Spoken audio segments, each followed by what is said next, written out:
Widener's English and Creative Writing department was booked the first weekend in November.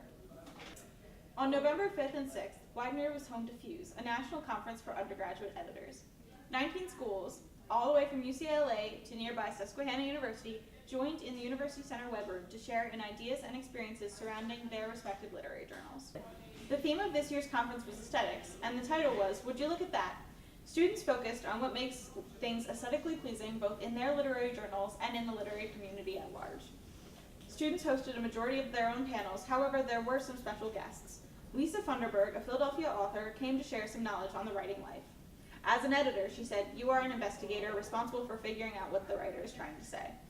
Editors were present as well. Nick Esposito, founder of a local printing press, and Carla Spataro, editor of Philadelphia Stories, a local literary magazine, also came and shared their stuff. Fuse has been around since 2003, and it is a forum for writers to collaborate and share. Students are able to pass on some of their knowledge, but also ask questions and participate in a larger cultural scene.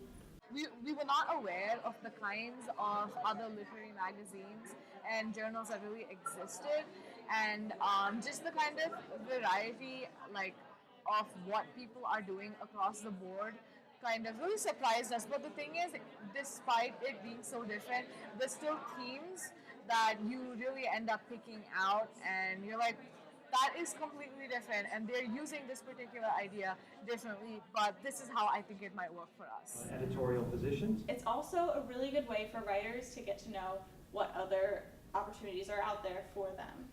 I've seen friendships be made. I've seen jobs created after college that people who held leadership roles in the chapter then went out and sort of described the work we were doing, and they got jobs. On Thursday night, Widener hosted an open mic in Learning Center 1.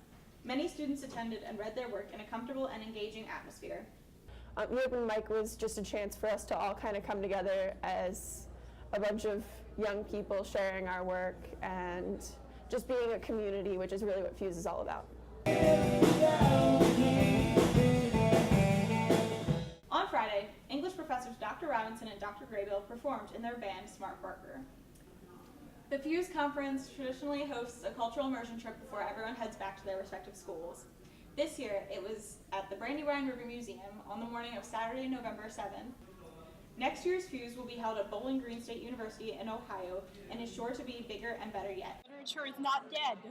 It's just changing. Yeah, when people think literary magazines, they automatically think, just like dense chunks of text, but I don't know, it can get really pithy and really interesting and funny. Literary magazine does not mean boring. Fuse just keeps on growing. I'm Kelsey Stiles for the Blue and Gold.